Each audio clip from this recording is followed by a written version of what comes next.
you're a fan of grilled cheese, we got 3 of them, and then today's for you. And if you're not a fan of grilled cheese, well, you have a choice. Learn to like them or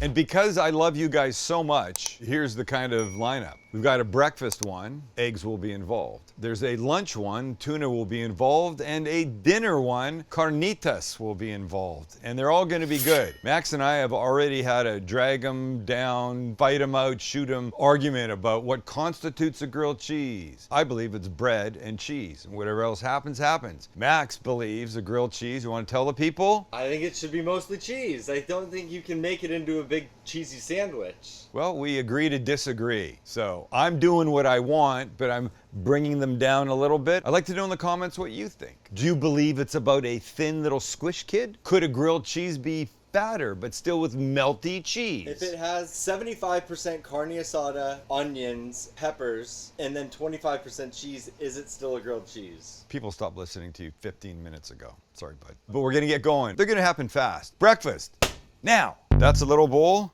and that's a hard-boiled egg. Nobody said breakfast egg had to be over easy, poached, that kind of thing. It's still breakfast when it involves an egg. But let me detour for 1 second because I have another hard-boiled egg that I want to try something with, and it's this. And do you know what this is? This makes a square hard-boiled egg, boys. Here's what you do. I've never used it. I bought it because I'm dying to see if it works. To what end? To have a square egg. What end else could there be? You put the egg in, then you put this little deal, and then this.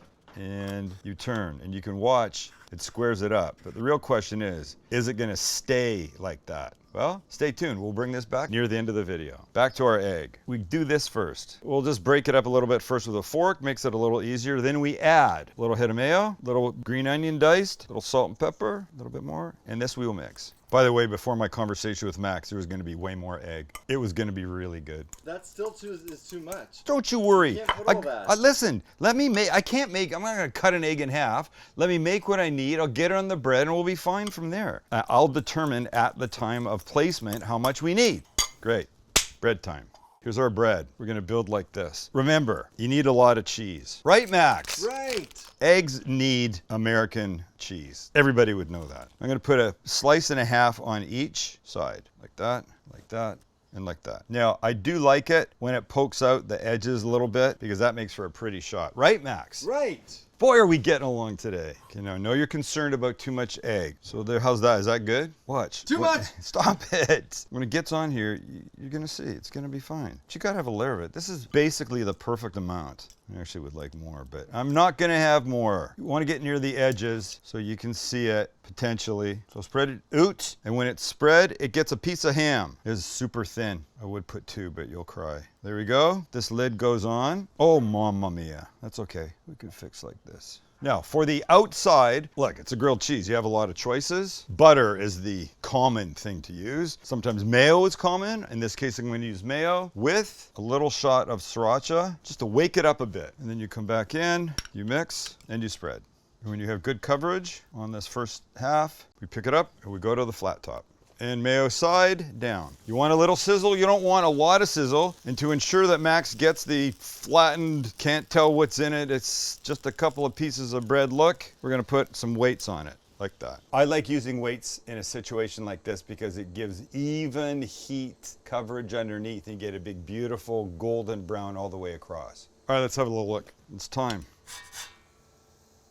Oh, it's nice. All right, on goes the top. And that's why I leave the top void of butter or mayo until I want to flip it because I like squishing it down, either with my hand or with weights. Now we'll see if the weights did their job when we flip. Huh, not exactly even. Alrighty, so let's let it do its thing on this side. Put the weights back on again. We want the even brownness all the way. Look, that's what we're going for. All right, let's take the kid off. We're down. That's my favorite side. That's why I'm showing you that. Look how beautiful that is. And how about we cut like that?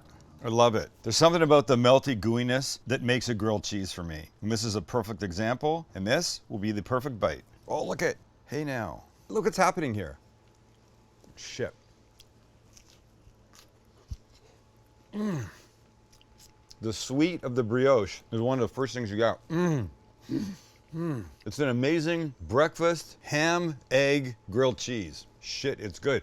And the little bit of spice from the sriracha mayo on the outside does this, a very good thing. Okay, lunch is next. I think you're gonna like it. This guy starts the same way, in that there's a bowl, but this one gets tuna. At the risk of some of you calling it a tuna melt, I'm gonna call it a tuna grilled cheese. So because you need something to hold it together, we'll use, again, a little bit of mayo, and now the following. This is kind of a Mediterranean-esque version. So little red onion, some diced Kalamata olives, could be basic black olives if that's what you had. Some capers, and by some I mean maybe a teaspoon's worth. God, I love them though, that should be good. Little red pepper flake, I'm really excited for this. Salt and pepper, a little parsley, and this we will mix. Of course you gotta break up the tuna, but we're not turning this into tuna salad by using a ton of mayo, just enough to kind of help it stay together. And one more thing, little squeeze of lemon juice, just to pick the whole thing up. Great, now we can build. Going brown bread this time, because in our cheese of choice with this Mediterranean will be mozzarella, lovely mozzarella. And yeah, what the heck, we can do this. Just double it up, it'll be great. Now, this incredible tuna. That's not a grilled cheese, that's a tuna salad sandwich. Oh, that's a good example. There's a fine line. Anything can be a grilled cheese, complainers. And by that, I mostly meant Max. Fine, anything can be a burger. I agree, except when you put You fucking got bullshit a beef dip? That's a burger. marshmallow fluff in it. That Nice is not a burger. Chicken salad sandwich? Burger. You have so much to learn. One day when you're old and you have some experience, you'll change your whole outlook. And the last thing we will do to this is some pepper. Good, coarsely cracked black pepper. And then of course the cheese. I know I said the last thing was the pepper, but I lied. As Max would say, I've been lying to myself a lot today. And this is the only one of the three that gets just regulation butter. It's not like butter's a bad thing, I just have a different plan for the last one. So we spread evenly, there we go. We pick up, and down we go. Oh, a couple pieces fell out, occupational hazard, it's gonna happen. You'll all be okay. Now we're just cooking till it's golden brown on both sides. When it's time to flip, more butter shows up as evenly as you can, and we flip. Okay, so it should be obvious now. We're letting it brown on that bottom side. We want the cheese melting all the way through. The whole thing's gonna heat and get lovely. And when it's there, off she comes. Ladies and gentlemen, I present my favorite side of this one. Look, the cheese came out and started to melt on the flat top. That's always a good sign. Beautiful both ends. Let's cut this guy in half and see what we got. We got that for a start. And, oh, I love that. That's perfect for me. This kid. Ah, I'm so happy. And my bite is right there. Is that gorgeous? It's gorgeous. It really is. The lemon. You call this anything you want. I'm calling it a Mediterranean grilled cheese, and it's freaking insane. Insane. The capers, the olives, everything is so good. And what made me think about this was the short rib puttanesca we did a few weeks ago. Damn it.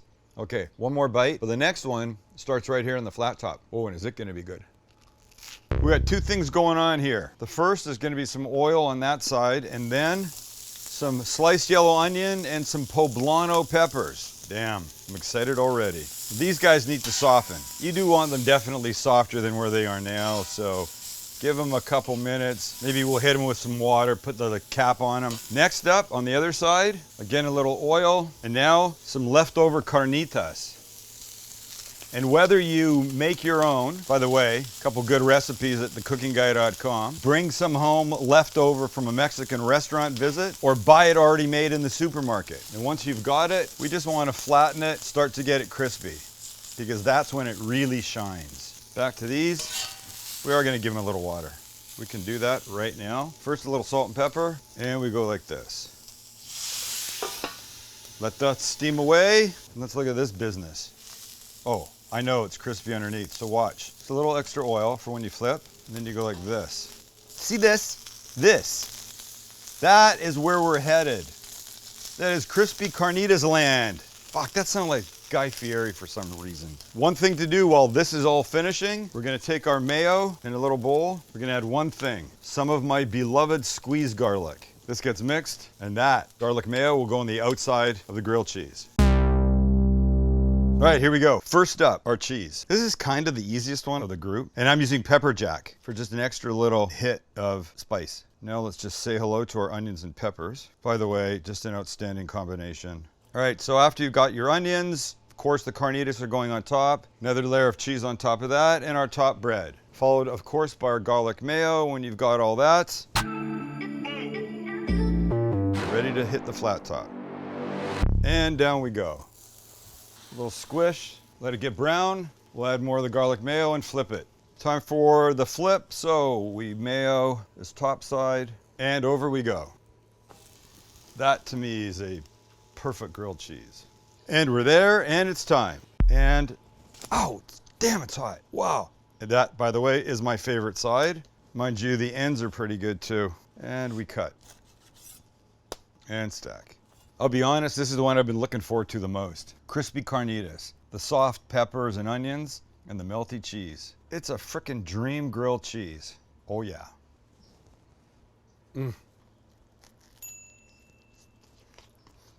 That is something to write home about. Get the carnitas, just make it. And don't forget, if you're a subscriber and you suggest a recipe for us to make the month of March, you could win one of those Sam, the cooking guy, Nakiri knives behind me. All you have to do is, in the comments, just put March, Sam, make this. Tell us what it is, what your ingredients are, how to make it. And if we choose you, Pikachu, you get one of those. Oh wait, the egg. Remember this? It's not perfectly square. I wonder if it needs to be a bigger egg. But maybe if you cut it, hold on. I guess it worked. I think I'll try it with a bigger egg next time. Anyway, make all these sandwiches today. The recipes are below. Subscribe. Tell us what you want us to make for you. Maybe you win one of those knives. See ya.